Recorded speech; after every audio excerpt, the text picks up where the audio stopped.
clicker or anything? No, it's all right. While he's finding my slides, if you want to hear more about postmortems, next week's Hang-Ups, Mark and I and John Olsapor and somebody else, I think, are going to be there talking about postmortems, so please join us. Okay, my name is Laura Thomson. I work at Mozilla. I've been there for nearly 6 years now, and before that, as Jason said, I was at OmniTI, so I have some opinions about monitoring. The systems that I work on tend to be fairly complex, and it was suggested to me by our ops team that I add at ruffle scale to this slide. So, the most important thing you need to know, though, is that I am not a sysadmin. I'm not an op. I'm an engineer. And I always do kind of wonder why it is that DevOps always means ops. And I know that everybody here is, put up your hand if you're an ops person or a sysadmin. It's pretty much 99% of the room. So you're looking at me and thinking this.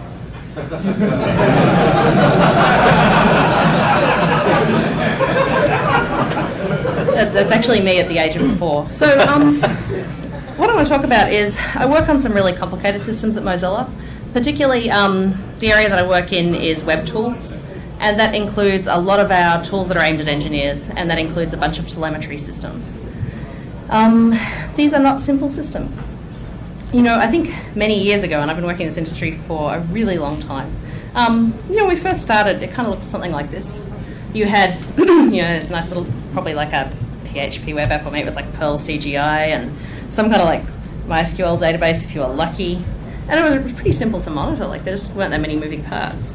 And then, as you started to scale up and get lots of users, you felt pretty good because you started to have like all these web heads, and you probably had some database replication, and just having gotten that set up for the first time made you feel awesome.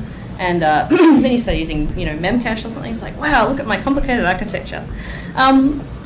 So most of the people here don't actually work on stuff that's that simple, because if you were, you probably wouldn't have come today. If you do work on stuff that's simple, I hate you. Not really, but...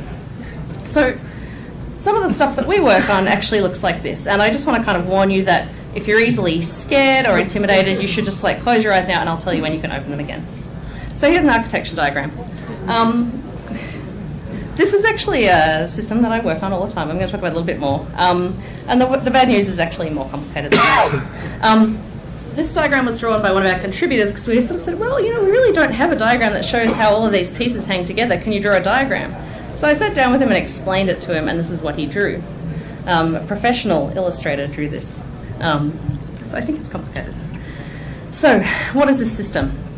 This is a system called Socorro. It is the Firefox crash reporting system. So every time you're using Firefox and it crashes, you send data to us.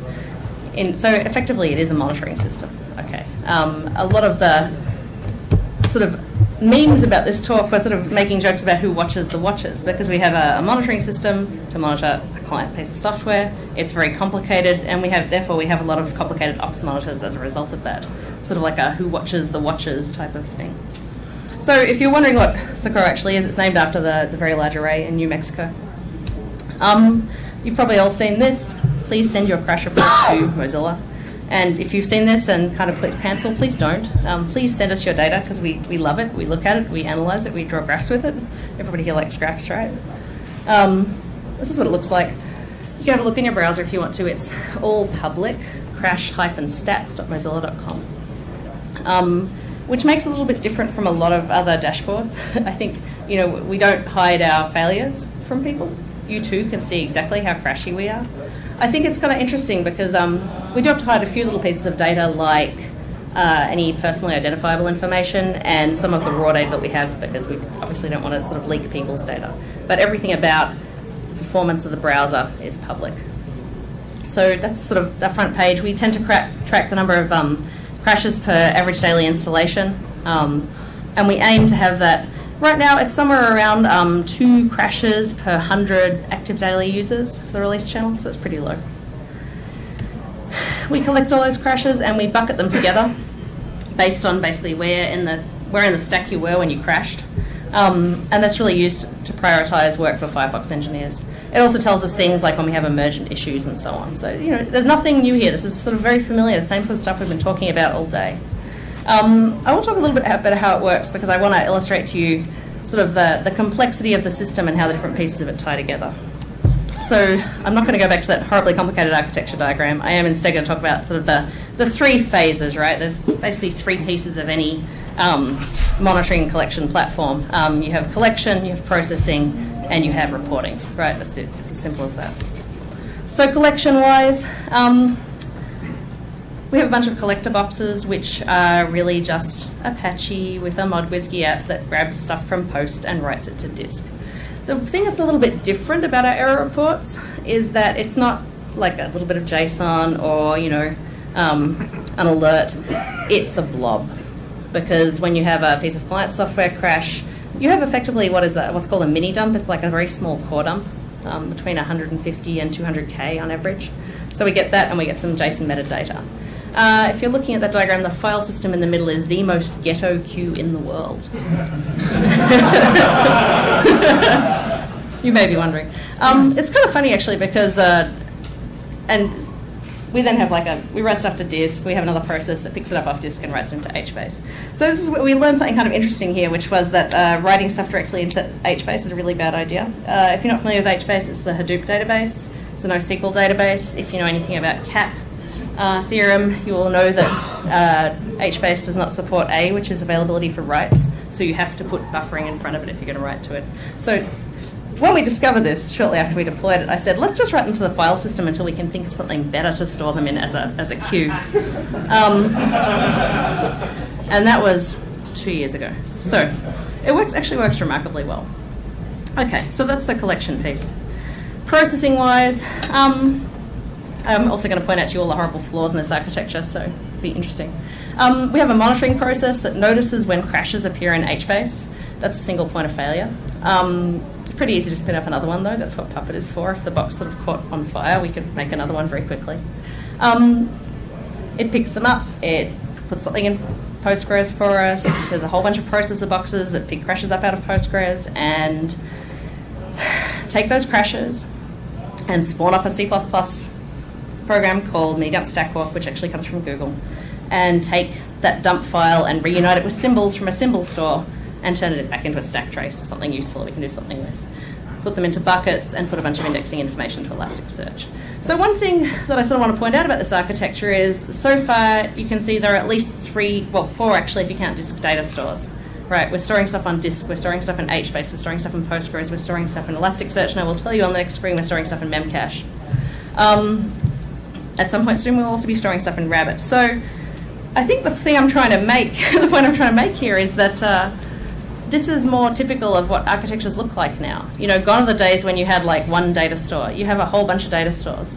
You know, even probably 18 months ago, I was making jokes about the data mullet. If you haven't heard this, the data mullet is where you have a relational database in the front and NoSQL in the back. But now I don't know what this is. This is like data dreadlocks or something. It's just, it's all over the place. So there's a lot of different pieces. And when you have a problem with this system, it can be sometimes very hard to work out exactly what is wrong. And that influences our monitoring choices and the way that we work. The reporting end of things is actually pretty straightforward. There's one thing I should mention because it's one of the things that breaks a lot at the moment. There's all this data and it's thinly held together with a duct tape framework of cron jobs. Because we have to suck in a bunch of data from other places. So, for example, the Firefox usage information is stored in a Vertica instance. That has nothing to do with me, we just suck data from it once a day. We also talk to Bugzilla because one of the things that we do is try to work out, based on the crash's signature, which is sort of the bucket that it falls into, whether we have a bug on file for this crash or not. And if we don't, then people need to go through and file some, basically. So there's a whole bunch of those crons. There's a lot of cron synchronization and interdependency. Some are synchronous, some are asynchronous, and organizing those is hellish. We have written an open source framework to manage them, which we have just deployed, and it's super fragile. So feel free to contribute. Actually, seriously, most of the things that have been alerting over the last 2 weeks have been the cron job manager failing. So I've assumed that one day it will make our lives easier, but not just yet.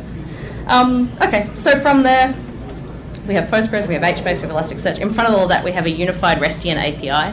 And the reason for that is it's all pluggable. If you want to set this software up, it's all open source.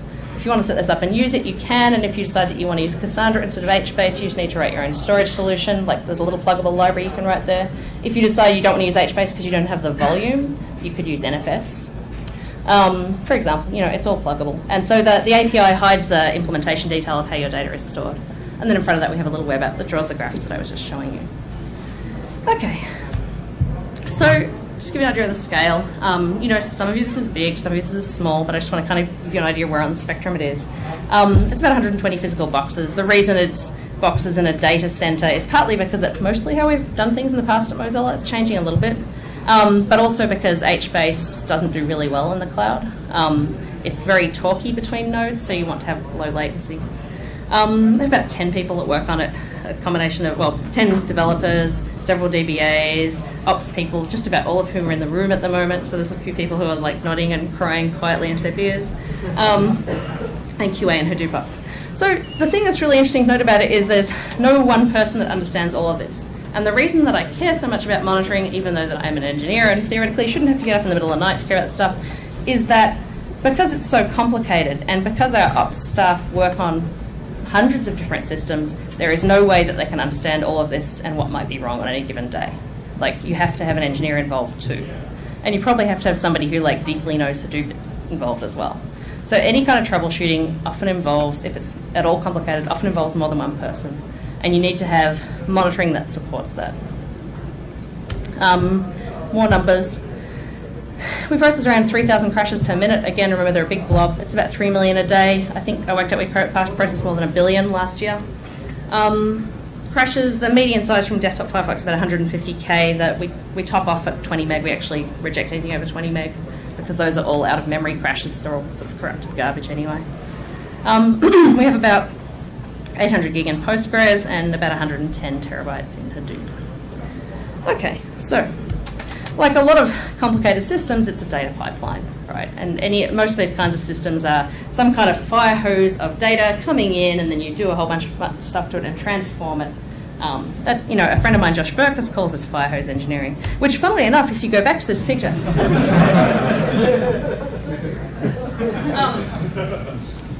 so given that we're sort of working with this fairly complicated system, how do we then monitor all the things? It's kind of funny because when I think about if we're taking a complicated system, how do we monitor it in a useful fashion? I wanted to come up with a framework for the different types of monitors that you need. And I thought I was being so original coming in here to talk about Maslow's hierarchy of needs, and everybody's talked about it. So, is there anyone in the room that doesn't know what that is? Okay, good. So, I split the types of monitors that we have and the types that we don't have but think we need into a sort of a hierarchical framework. And these go from most specific to less specific, and they also go in that hierarchy order. If it was going to be Maslowian, it should really be the other way around, because the things on the top are the things that you're going to implement first. And the things at the end, from a Maslov perspective, the thing at the top is food and water, and the thing at the bottom is lolcats. Okay, so the first category I'm going to talk about is diagnostic monitors. This is like old school Nagios, simple stuff. A machine is down. One of your web servers is returning 500 error. Your database slaves are falling behind the master. And when you get one of these alerts, you know what it is that you're looking for. Most of the time you have a pretty good idea about what's broken because they're very specific. And sometimes, you already know what it is that you're going to have to fix. They're not always simple, but at least sort of the parameters of what it is that you're looking at are really well defined. The second category is interesting, and this is actually an area where I've had a lot of arguments with ops people in the past, depending on their perspective. I'll be interested to see what people in this room think. So indirect monitors tend to be a little more high level.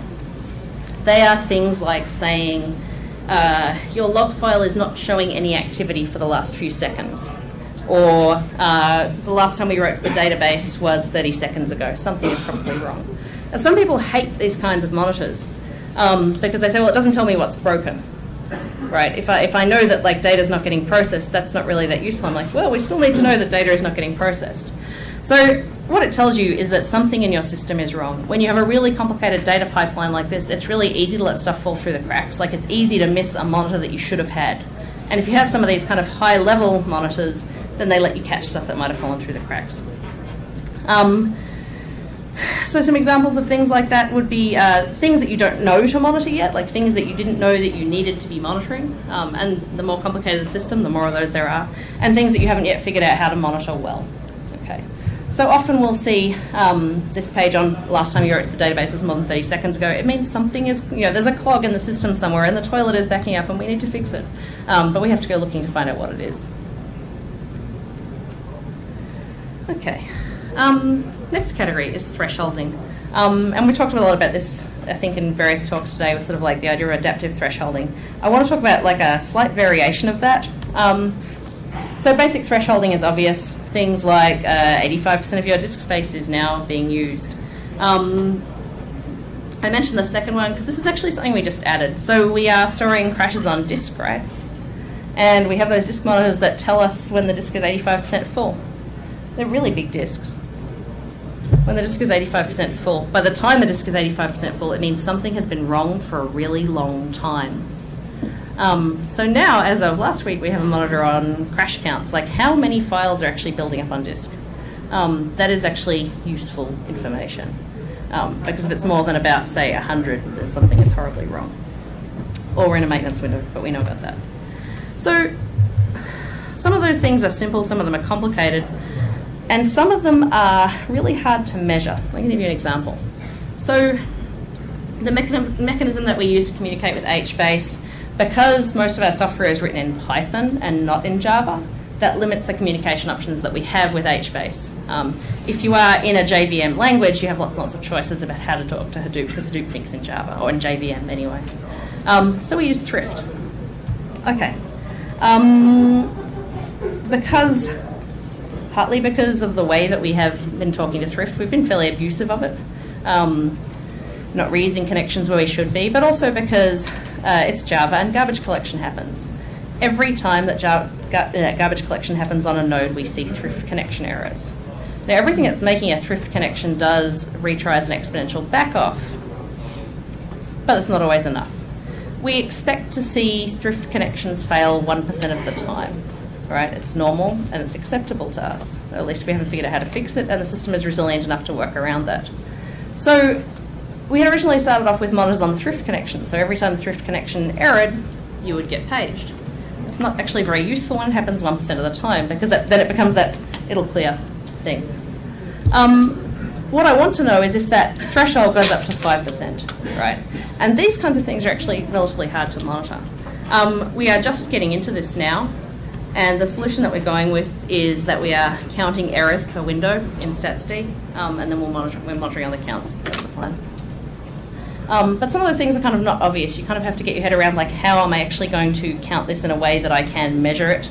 And then there's a whole bunch of threshold tuning. But often you have a good gut feel for where you should start with that, at least. Speaking of which, let's talk about trends. So trend monitoring is a thing that I feel like as a group we don't do enough of. And what do I mean by that? So I talked about thresholding. You get an alert that says the disk is 85% full. The question I have is, has it gradually been getting full over months? Like, is it just log files building up or something that I don't really care about? Or has all that happened in the last 2 hours? In which case I care about a different thing, right? Obviously I care if the disk is filling up, but if it's taken months and months, I have a little bit of room to move. I can probably schedule some time on Saturday or something to go through and figure out what's taking up all the space. But if it's gone like that, then that's really important to know right now. So trends are really important and rates of change are important. The funny thing is we don't do a good job of this in the monitoring that we do on Socorro, but Socorro itself does a good job of this. So we have some reporting around rates of change in crashes. So if you think of like an old-fashioned music chart, you had songs that were with a bullet. We have crashes that are with a bullet. They're called explosive crashes. So they're the errors that you expect to see those errors 5% of the time, and then one morning you wake up and 85% of all errors are that error. And you know that something interesting has changed in the system. For the Firefox crashes, there's typically a couple of classes of things that happen there. One of them is one of the major websites shipped a new piece of JavaScript that pushes a code path in Firefox that wasn't being pushed before and triggers a bug that we didn't know about. The most recent example of this was during the Olympics. There was a new Google Doodle every day. and I think the third one of those crashed Firefox. Now, for a lot of people, Google is their startup page. So, yeah, so the explosive crash reporting was really interesting that day. It was pretty obvious what had happened. The good thing was we knew this problem was going to resolve the next day, but we also did kind of we did actually also want to fix it. But I think, this is really useful information. And also, so the other cases where we see it happen are if there's a piece of malware that's become really common and spreading. There's often a lot of malware-associated crashes, and those will just go up overnight. And the third thing is if we ship to regression, but that doesn't usually happen on the release channel. It will happen in like nightlies and stuff. But I would like to see us do more of this in our ops level monitoring, right? These are the things that I want to know about, because they're the kind of things, if you know that the trend is going a bad way at 3 o'clock in the afternoon, it might save you from getting paged at 2 o'clock in the morning. And that's really the goal with trend reporting, I think. Okay, performance stuff. The next category is performance. This is all the things that you probably have in your graphite instance, right? So we have like little Android tablets Velcroed to people's cubicles, that people that work in the office. Some people just have it open a window for the rest of us that work remote. We've actually also now got on the wall in the office like big monitors so we can see this stuff, which is taking a leaf out of the Etsy book. I think the only weird thing about those monitors on the wall is that you can actually push stuff to them with an IRC bot, so you can meme the wall temporarily. It's only a little bit open to abuse. But this is something pretty common. Now, these monitors are the kinds of things that are traditionally something that Dev looks at, and this is like kind of the area where everybody's focusing, right? Like all of these new service providers, half of the people in that sponsors list make stuff that does this, right? This is a giant area of growth. I think the question is what on those dashboards is important for engineers to know about, and what on those dashboards is important for ops people to know about. And I think in terms of developers, what you want to know is, did that commit break the build? Did I regress performance? From an ops perspective, you want to look at the thresholds and trend alerting and capacity planning, right? So those are the different aspects there. On the top of the Maslowian hierarchy of monitors are what you call business monitors. And these are things like transactions per hour, conversion rates, volumes. Volumes is really important, even if you're not doing something financial, right? So financial is easy. You can say in the last hour we sold $5 million worth of widgets. Volumes are important regardless of what you're doing. So I'll give you a recent example. We had one of our end users come in and say, the graph volume looks a little lower than usual. And humans are actually really good at spotting this particular kind of pattern. And we went and looked and found that indeed we did in fact have a problem of about 6 million crashes backed up on disk, because we didn't have that file number alert in place yet. So these are important, probably no matter what you're doing. I think, it's just really another performance monitor, but it's pointing at sort of the thing that you are most interested in, right? We're in the process of building a NOC, and the stuff that we are monitoring in the NOC is the high-level stuff. The thing that I look after that's going to be in the NOC is product delivery, right? Because at the end of the day, if you can't download Firefox, we may as well all just go home. So that's really the one thing. The one thing we want to know in the NOC is, can we successfully download Firefox? And if not, then we can go down to all the more granular level monitors. But at the end of the day, you need to know what the thing is that you're trying to actually do. So the funny thing is that a lot of these business monitors really exist in human form. As I was saying, having one of our end users say, hey, the graphs look a little low. At a previous job, that we had a customer that would react much faster than any monitor could react. If the phone rang and you picked it up and this guy was screaming obscenities at you, you knew that transaction volume was down. But it's better to automate this, and the more sensitive you can make those monitors, the better, because it's so much better to have your pager go off than have somebody screaming at you. Okay, so that's sort of everything I want to say about the Maslowian hierarchy. I also want to talk a little bit about monitoring and testing. And you've probably all heard this, and you can't see that at all. What it says is, what if I told you monitors are tests? And you've probably heard this, right? Like, it's a meme that's been going around. Monitoring and testing converge. I just want to say a couple of things about that we have learned. And one of them is that running your tests on production can be awesome.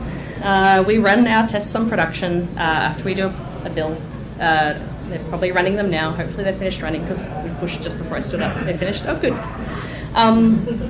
So the thing to bear in mind is that running your test against production can be awesome, and you can do it in a loop, and that's awesome, you know, and if a test fails, then it's another kind of monitor, and that's awesome, and sometimes it isn't.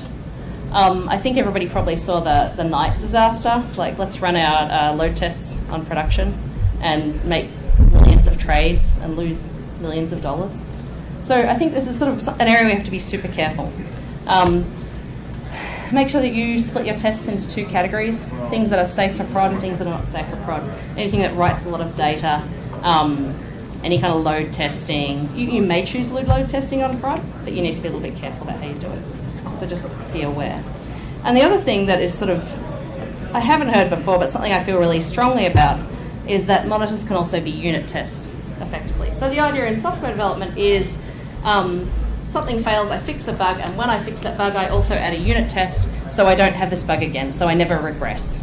And I feel like monitoring should be like that too. When you have an outage, when you have something go down, it takes you 3 days to notice, that's your opportunity to add these unit test style monitors. So next time you can fail in novel ways. That's always my goal, right? Like failure is good, but the most important thing is to fail in new ways every time, so you're not making the same mistakes over and over again. And that is really everything I have to say. I'll take questions. Yep. So when you write a new piece of code for someone you're doing in the past, part of the process to write a book so somebody can take a standard modern application? Okay, so the question was, if we're writing something, do we add hooks so things can be monitored easily? We try to make things monitorable. I'm really passionate about writing instrumentable software.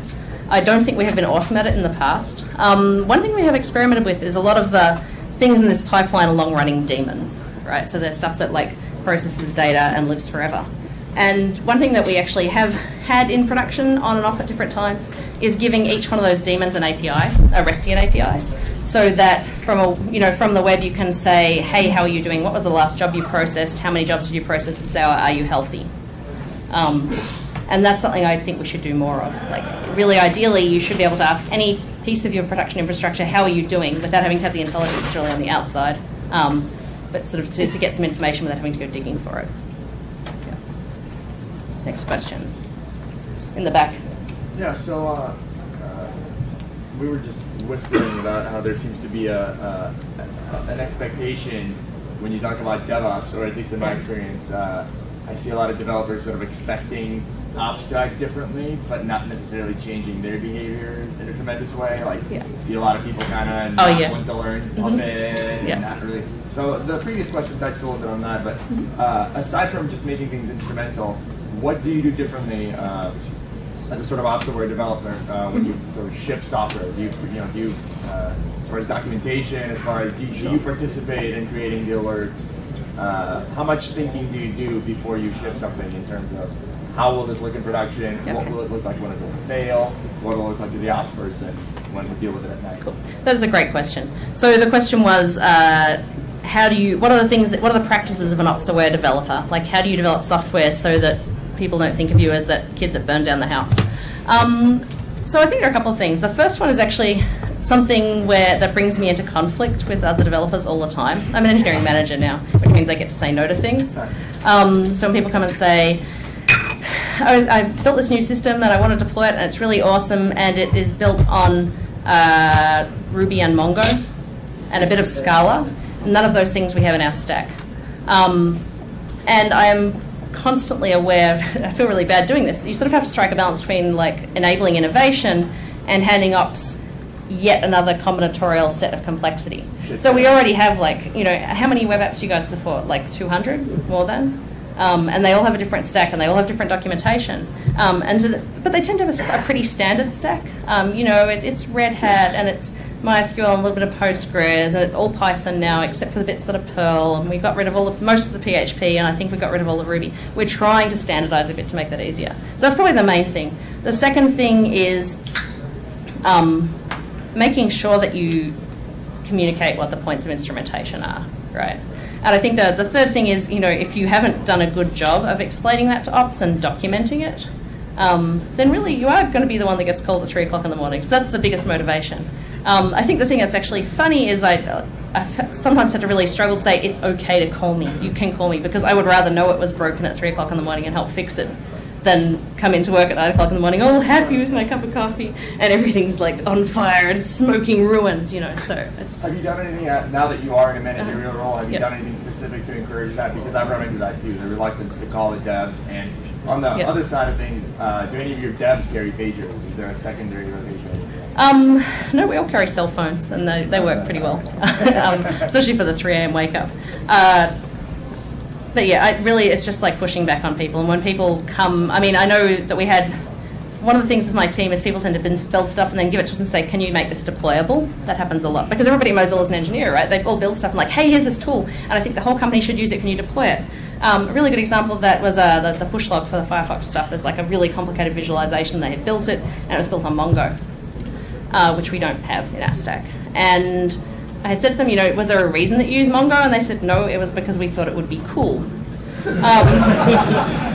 So we actually rewrote it to use a relational database to make it easier for us, to make it deployable, right? Because that's really important. It has to be deployable, it has to be instrumentable, it has to be monitorable. Otherwise, why are we here? Thank you. Yep. Is that like a perfect example of no DevOps? Yeah, so that was actually, there was actually one of the things I think there's a whole bunch of boundaries, right? So we work pretty closely with ops, we work pretty closely with RelEng, release engineering for Firefox, and with QA. But in the Mozilla context, we're a little bit of a weird company because a lot of the people that work for us are not employees. Like there are like thousands and thousands of contributors. And this particular system is like super, super useful functionality written by contributors who aren't really necessarily aware of like what the ops stack might be. And though it's harder to train non-employees in the like it has to be instrumentable way, but people you really usually have to explain it once or twice, or more to the point, you usually only have to call them in the middle of the night once or twice, and then people get motivated to solve their own problems. I think one of the things like that is sort of key takeaway is stressing to people we all want the same thing. Like what we want is to build this awesome system that people love that is up all the time. We're all pulling in the same direction. It's not like dev versus ops. It's like nobody wants to get called at 3 o'clock in the morning. We want to be able to go to conferences and talk about how awesome our stuff is rather than sort of sitting there and like standing in the smoking ruins. So usually you can motivate people pretty easily. Any more questions? Thank you for listening.